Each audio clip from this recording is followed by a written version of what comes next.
নমস্কাৰ এই মুহূৰ্তত জনাই আছো আজিৰ খণ্ডিয়াৰ কেইটামান বিগ ব্ৰেকিং নিউজ এনে ধৰণৰ খবৰসমূহ চাই থাকিবৰ কাৰণে চেনেলটো সাবস্ক্ৰাইব কৰিবলৈ একেবাৰে নাপাহৰিব আৰম্ভ কৰিছো আজিৰ খণ্ডিয়াৰ প্ৰথমটো গুৰুত্বপূৰ্ণ খবৰ আজিৰ খণ্ডিয়াৰ প্ৰথমটো খবৰ হৈছে পঞ্চায়ত নিৰ্বাচন অনুষ্ঠিত কৰাত অনুমতি দিছে উচ্চ ন্যায়ালয়ে এটা ব্ৰেকিং নিউজ ডাঙৰ খবৰ এই মুহূৰ্তত পঞ্চায়ত নিৰ্বাচনক লৈ আদালতৰ তৰফৰ পৰা ভাল খবৰ আহিছে নখন পঞ্চায়তক বাদ দি আন পঞ্চায়তত নিৰ্বাচন অনুষ্ঠিত কৰাৰ অনুমতি দিছে আদালতে সমষ্টি পুনৰ নিৰ্ধাৰণক লৈ কেইবাখনো আবেদন দাখিল কৰিছিল আদালতে শুকুৰবাৰলৈ ৰায় নাহিলে পঞ্চায়ত নিৰ্বাচন অনুষ্ঠিত নহব বুলি ঘোষণা কৰিছিল মুখ্যমন্ত্ৰী গৰাকীয়ে মেট্ৰিক আৰু হায়াৰ ছেকেণ্ডাৰী পৰীক্ষাৰ পাছতহে অনুষ্ঠিত হব পঞ্চায়ত নিৰ্বাচন বুলি মন্তব্য কৰিছিল মুখ্যমন্ত্ৰী গৰাকী আৰু অৱশেষত ৰায় আহিছে যে নখন পঞ্চায়তক বাদ দি আন পঞ্চায়তত নিৰ্বাচন অনুষ্ঠিত কৰাৰ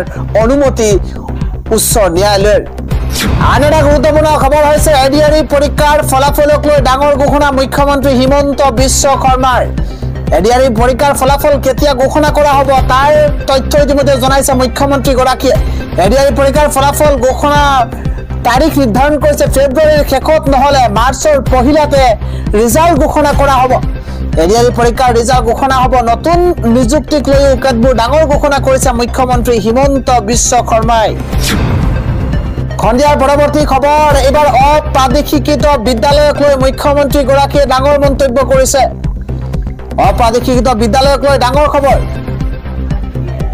নতুন বছৰতে আহিছে সেই ভাল খবৰটো বিদ্যালয়ৰ প্ৰাদেশিকৰণৰ সন্দৰ্ভত কেবিনেটে ডাঙৰ সিদ্ধান্ত গ্ৰহণ কৰিছে প্ৰাদেশিকৰণৰ বাবে সমিতি গঠন কৰিছে চৰকাৰখনে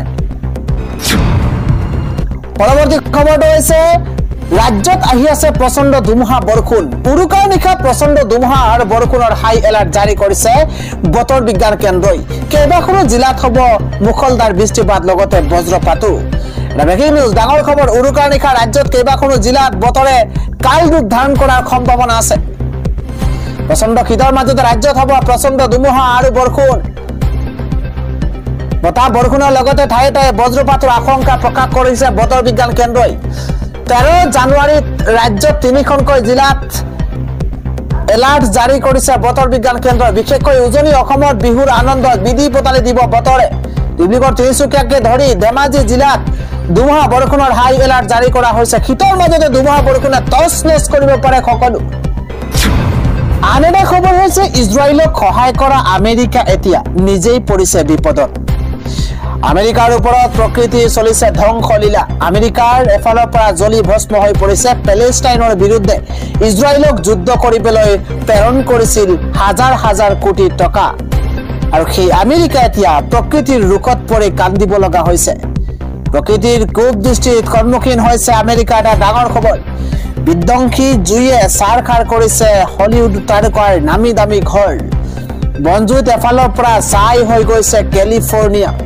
ডাঙৰ খবৰ জুইৰ লেনিহান শিখাই স্পৰ্শ কৰিছে হলিউড হিলছক এফালৰ পৰা প্ৰকাণ্ড অট্টালিকা জ্বলি ভস্ম হৈ পৰিছে ইফালে অস্কাৰ বঁটা বিজয়ী অভিনেতা কেইগৰাকীৰ ঘৰ বাসগৃহ ভস্মীভূত হৈ পৰাৰ খবৰ পোহৰলৈ আহিছে যোৱা 6 দিন ধৰি জ্বলিয়েই আছে এই বনজুই কেলিফৰ্ণিয়াৰ দক্ষিণ কেলিফৰ্ণিয়াৰ 2.5 লাখ লোক হৈ পৰিছে গৃহবন্দী ক্ষমা কৰিব গৃহহীন হৈ পৰিছে দক্ষিণ কেলিফৰ্ণিয়াৰ মুঠ 8টা অঞ্চলত পৃথকে বনজুইৰ সূত্ৰপাত হৈছে সৰ্বাধিক 25,000 একৰ অঞ্চল জাগ গৈছে বনজুইত ভস্মীভূত হৈছে 5,700ৰো অধিক ঘৰ কেলিফৰ্ণিয়াৰ সান্তা আনা বতাহো বৃদ্ধি কৰিছে জুইৰ গতি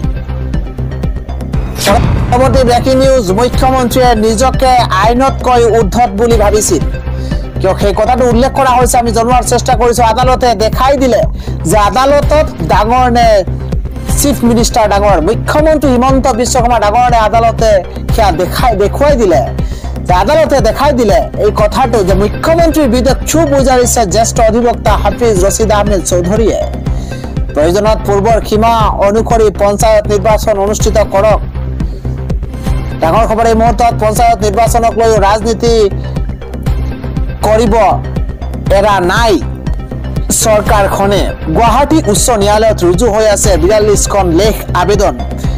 ডাঙৰ খবৰ এই মুহূৰ্তত জনোৱাৰ চেষ্টা কৰিছো। গুৱাহাটী উচ্চ ন্যায়ালয়ত ৰুজু হৈ আছে 42খন লেখ আবেদন। কেৱল কৰিমগঞ্জৰ নহয়, বিভিন্ন জিলাৰ গোচৰ চলি আছে উচ্চ ন্যায়ালয়ত।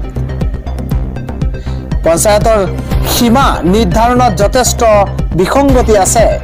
9খন লেখ আবেদনত ওকালতি হাফিজ ৰছিদ আহমেদ চৌধুৰীৰ।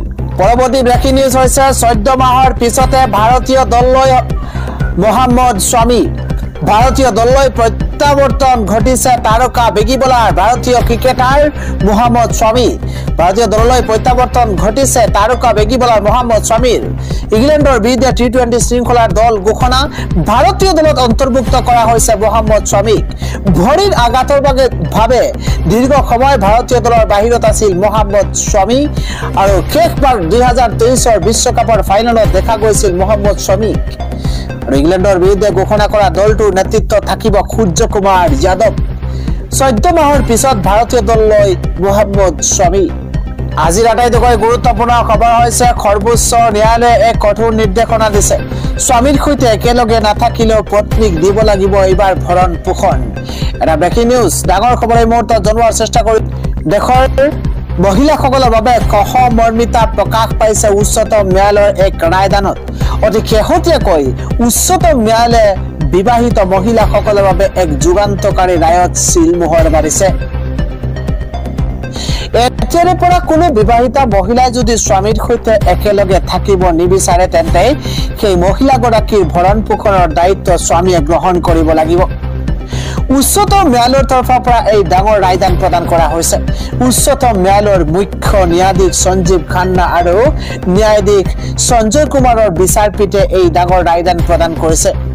কেৱল সিমানেই নহয়, মহিলাগৰাকীয়ে স্বামী গৃহৰ পৰা মাকৰ ঘৰত থাকিবলৈ ললেও এই দায়িত্ব স্বামীয়ে পালন কৰিব লাগিব বুলি বিচাৰপীঠে স্পষ্ট কৰি দিছে।